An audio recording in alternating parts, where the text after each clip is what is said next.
90.1 FM, Jackson, Mississippi.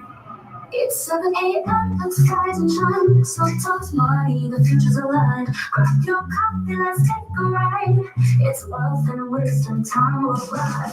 Author, Mr. Educator, sharing the wealth, building things you should do. From trust to banking, it's all a must. Your guide to wealth is learning to trust. Legacy matters, secure it right. Dreams take shape with every insight. Rules and assets, life insurance plans, building for your future with expert hands. Sometimes money and more, raising wealth with knowledge galore. Asset protection plans to grow, dream and watch your dreams overflow. From faith to day to trust to life, breaking generational wealth divides. Healthcare directives, banking tips, we're here to help your fortune eclipse. From faith to day to trust to life, breaking generational wealth divides. Healthcare directives, banking tips, we're here to help your fortune eclipse. So tune in now, it's time to learn. So wisdom's your return. Invest, protect, and thrive for sure. Signing off is low talk money and more. Good morning, good morning, good morning to my WMPR and WGDQ listening audience and my YouTube and Facebook. Good morning, Facebook viewing audience. I am so excited and delighted to be here with you this morning. This is Dr. Sabrina Edmond Williams, educator, author, and investor. Opening minds and closing contracts. I am so noted, and I'm happy to be here. Happy to see my good friend, Miss Cynthia Fletcher, has logged in with me this morning on YouTube. Glad to see you, my friend. Hope you are feeling better and recovering well. I got a lot to do in a short time to get it done, Mr. Armstrong. I'm going to need your help over here this morning because so is not only talking money this morning, we're giving away some money this morning. We're going to do a drawing in just a few minutes, but I have to do a quick recap of my week. You guys know that I live what I love and I love what I live. I'm living my dream. I had an awesome week, had an opportunity to do some educating, which I love to do. And I got to give a shout out to Dr. Boyce Watkins and the Black Business School. I was honored to be invited back to present a session on succession planning and the importance of succession planning in the Black community. So we had an awesome time on Wednesday evening presenting to Dr. Boyce's Lift group. They are individuals that are trying to put some things in place now to build a legacy. So I'm so honored to Dr. Boyce and the Black Business School. Moving on to the end of the week, over the weekend, I had the pleasure of speaking at the Christ Covenant Church International in Clinton. And I tell you, their theme over there was, are you tired of being broke? Are you tired of being broke? I know that room should have been full because it should be a whole lot of people in the metro area that are tired of being broke. As Fannie Lou Hamer said, just sick and tired of being sick and tired. We had an awesome time. I have to give a shout out to Pastor Darrell Garrett and his twin brother and Elder Joseph Rogers for the invite. The highlight for me, you guys, was the children. They were so engaged, taking notes, asking questions. I even started something over there, a book club. I donated a couple of books to some kids, and I told them I would give them the books, but they had to read them and give me a book report. So shout out to Destiny Diamond, Ray Cross, Iriana Thomas, no, not that one, Joseph Rogers Jr., for joining my book club. I look forward to receiving your book reports. Thank you so much for supporting that effort and supporting Dr. Williams. And I also need to give a shout out to my bank, Community Bank. Mr. Rico Wells was in the house, and he did an awesome job with his presentation as well. And Community Bank fed us, Mr. Armstrong. We ate well on a Saturday. Those of you that did not attend, you missed the treat. And I understand from Elder Rogers that he is planning to do it again real soon. We are encouraging you to bring your children out. Let us start working with these babies at a young age so that we can put them on the pathway to building wealth. Building wealth. One announcement I've got to make, as I say, I'm not trying to rush this, but we got a lot to do. But I have to let everybody know that I will be at the Mississippi Housing Expo this coming Saturday, June the 7th, and I'm inviting all of you to come out and join me. Everything that you need to know, you want to know regarding housing will be discussed, will be presented on this Saturday at the Mississippi Trade Mart. Free admission, come on down.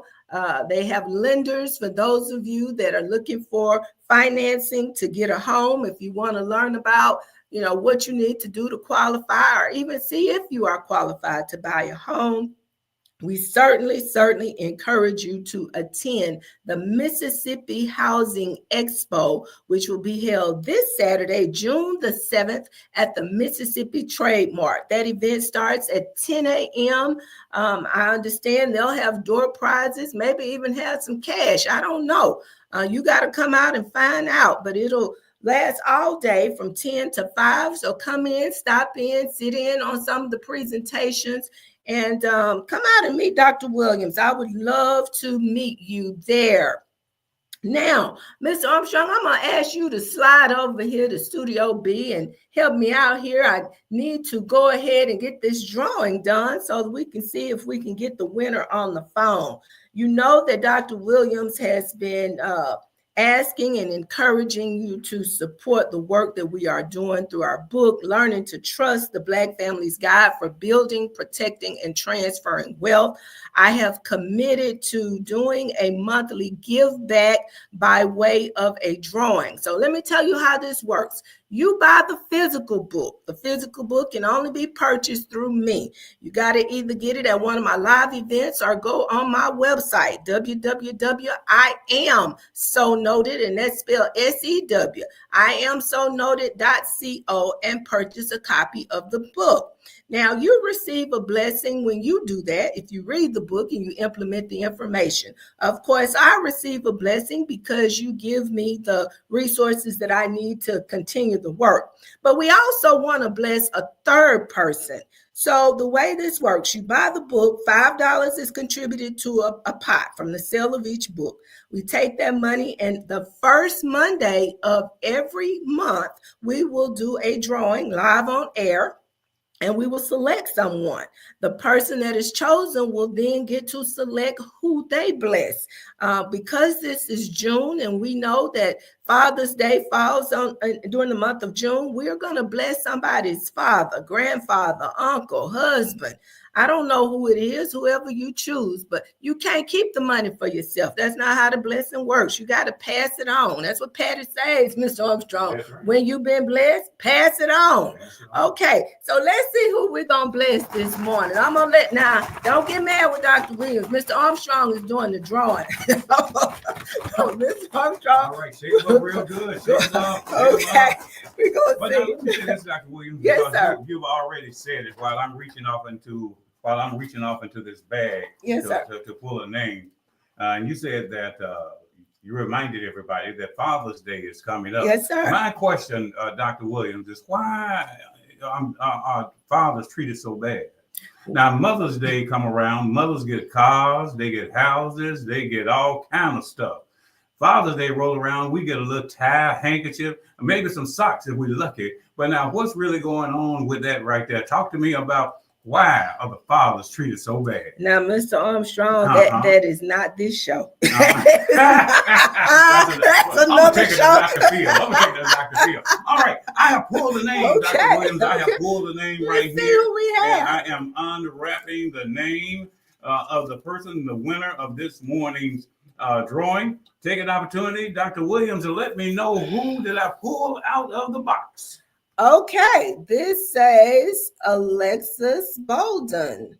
Alexis Bolden. Okay. Okay. So Alexis, I don't know if you're listening, but you are the winner of our drawing this morning. And Mr. Armstrong's going to see if he can't get you on the phone. We're going to try real hard. All right. Back to you, Dr. Williams. All Carry righty. on. Thank you. I got to jump into this monologue this morning because I got some good stuff to talk about. We're planning over here. We're not just living life by chance and allowing our lives to happen. We're planners. And today we're going to talk about planning it forward, with the emphasis being on the number 4, because there are 4 approaches that we can take to estate planning. There are 4 approaches that I want to talk about. And y'all know Dr. Williams loves to talk about those 4 types of people.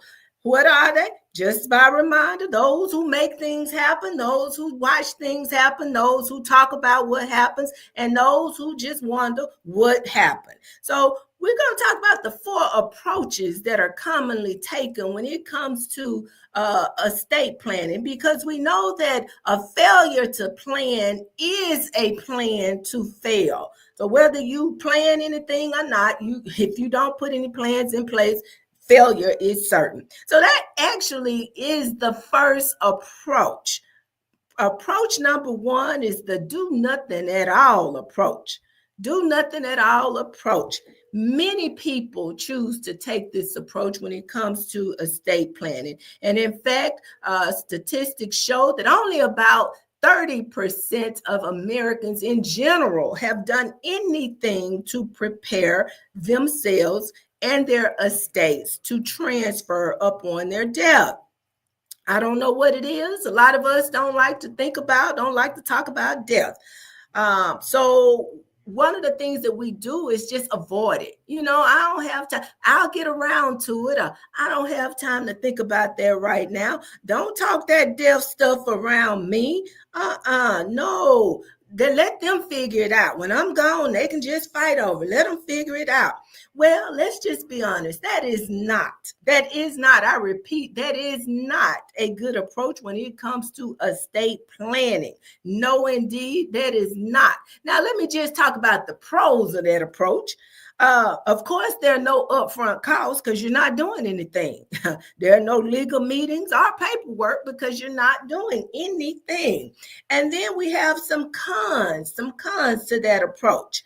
The cons are, of course, you leave your entire estate in the hands of the state, your state. Yeah, that's called dying intestate, when you die with nothing in place. So the state gets to decide what happens to all of those assets you've spent a lifetime working for. Hey, if that's what you choose to do, you roll that way, but I don't suggest you do that. Guardianship of your children. If you have children, your guardianship of your children is at risk when you do nothing. Just this past week, I had the honor of talking with Minister Nancy Gaynor here in studio, and she talked about the challenges that grandparents here in the state of Mississippi face when they have to take on guardianship of their grandchildren. So you put your family, particularly your elderly grandparents or parents, at risk when you do nothing. Probate is sure to happen. Probate is that process that announces to the world that you are no longer of the world. And it just tells people, hey, this person is not here. And if they died on you, come on and get in line. Let's see what they have that we can divvy out. Okay, that process can be long, expensive, and public. So that's a con. One of the reasons why you probably don't want to take that do nothing approach. And then the last reason, conflict. We know in our community, we have much conflict when it comes to the death of a loved one. Oftentimes people are upset. Sometimes we can even go to blows, which is tragic. I also talked to a young man a few weeks ago who said he ended up serving some time because he assaulted someone and the family member pressed charges on him. He served 7 years in prison because of that incident. So we run the risk when we do nothing of all types of major family conflicts. So doing nothing, yeah, that's a choice. It's still a choice. But believe you me, it is not a good choice. Let's move on to that second approach, the DIY approach. That's do-it-yourself approach. Now, a lot of times people will make an attempt to try to do something. They may go online, they may fill out a template, or just try to do something to ensure that they are covered. Of course, it is a low-cost approach. It shows that you are thinking about it. You are showing some initiative.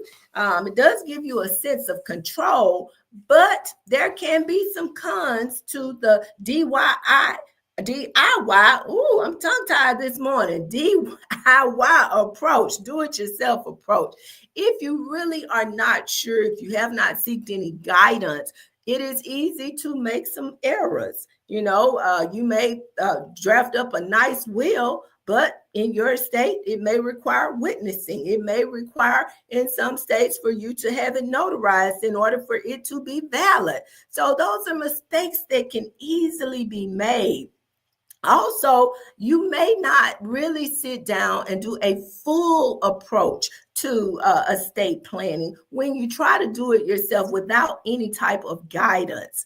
And we say this, this approach can work. I'm not saying that it cannot work, but what I will tell you is seek some guidance. This approach beats doing nothing at all. It honestly does, but I will encourage you to seek some guidance. Now, I'm going to go ahead and put a plug in here for my Learning to Trust Estate Planning Boot Camp, which is a 6-week virtual boot camp where we walk you through step by step some of the things that you definitely want to consider when you are doing your estate planning. Now, I don't know why my daddy trying to call me. He knows I'm on air. It's 7 a.m. So it's talking money and more. I'll call you back, Daddy. I got to keep going because we got some things to talk about. Now, approach number 3 is I'll just draft a will. I'm not going to really make a full plan. Now, that's the one that most of us in the African American, the Black community are most familiar with, just drafting a will. This, my friends, this is an approach. This is an approach, but I'm not going to sit here knowing what I know and tell you that is the approach that you should be taking. Now, there's nothing wrong with having a will. Don't misunderstand me and don't go out in them streets saying Dr. Williams said that I should not have a will. I did not say that. What I am saying is simply having a will is not a comprehensive approach to estate planning. One of the things I want you to consider is, when does a will go into effect? A will goes into effect when you die. Okay, so what happens between the time that you draft the will and the time that you die? You got to have some other things in place as well. So let me just give you the pros. Pros of having a will. Of course, it designates who gets what. It can also allow you to name guardians for your children if you have minor children. But please keep in mind, just like when you die without a will, you still have to go through a process called probate when you have a will. The will has to be validated. The will goes before the judge, and the judge determines whether this is legitimately your will. Okay. So probate again is an expensive process, and it can be a lengthy process. Another con of just having a will is it doesn't include things like a healthcare directive or a power of attorney. And this is the major one. And this was the one for me, you guys. I'm going to be honest with you.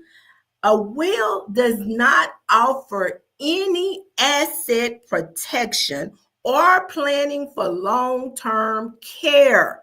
No asset protection, no planning for long-term care. Now, why does that matter? It matters, you guys, if you have spent a lifetime building your wealth, securing a home, your cars, or as young people say, Mr. Armstrong, getting the bag, securing the bag, that will is not going to protect that. It does not do that.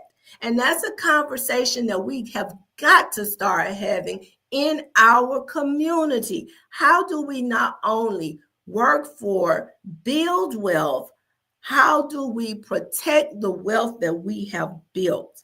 Again, the will does not include a plan for long-term care. So the approach that we typically take in our community, listen at me good, is we wait until we need the long-term care to try to put something in place.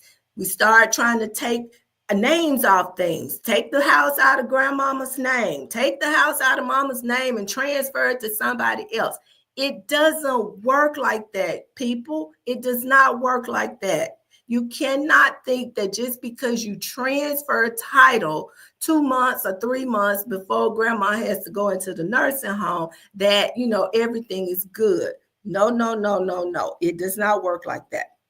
You can try it, but trust me, it does not work like that. So a will is good. It has its purposes, but it is not a complete plan. Now, the fourth approach, and the approach that I want to encourage all of us to consider taking, is more of a comprehensive, a full approach, and a full estate plan. Okay, this includes your will, a trust, durable power of attorney, healthcare directive, long-term care, and asset protection strategies. Let me say that again. A will, a trust, power of attorney, healthcare directive, long-term care, and asset protection strategies. That's what a full approach looks like. Now, I often get the question, Dr. Williams, what's the difference between a will and a trust? And, I've heard conversations come from different people. You don't need a trust. A will is fine. Just know that a will goes into effect when you die. A trust goes into effect when it is created. Okay? There's a lot of living that may occur between the time that you create the trust and the time that you expire. So you want to think in terms of a more comprehensive approach. Okay? The other thing that full estate plan is going to do, it's going to allow you to avoid probate. If you do it properly, it will allow you to completely avoid the probate process. Now, again, Dr. Williams, why do you keep harping on avoiding probate? Why is probate so bad? Who wants to allow someone else to determine what happens to everything that they have when they die? Now, if you were smart enough to get up every day and go to work for 40 years, if you were smart enough to spend 30 years paying for a mortgage, spend 6-8 years paying a car payment, then you should be wise enough to make a determination about who benefits from the items that you have worked for your assets. So don't leave that in the hands of someone else. If I had time, I would break it down into stewardship for you, but I don't have time for that because I see Mr. Dupriest is in the station, and I know I got to move out of this chair. So one of the things I want you to remember, go ahead and get that full estate plan. Put something full in place, okay? Now, again, we are doing the boot camp. I try to offer that on a recurring basis. I took a break for a couple of weeks because I had another little project I was working on, but I will be offering the boot camp again, the Learning to Trust Estate Planning Boot Camp, where we will help you, guide you. And you know what? 2025 is all about implementation. So don't play with me. If you come to that boot camp, come correct, come ready to do your work, because Dr. Williams is going to stay on you and ride you and make sure that you are doing what you need to do to make sure that your family is protected once you pass on, that your legacy is secured. So as I say, trust me now, thank me later. Now, with that being said, I think I have my caller on hold, and I thank you so much for waiting for me.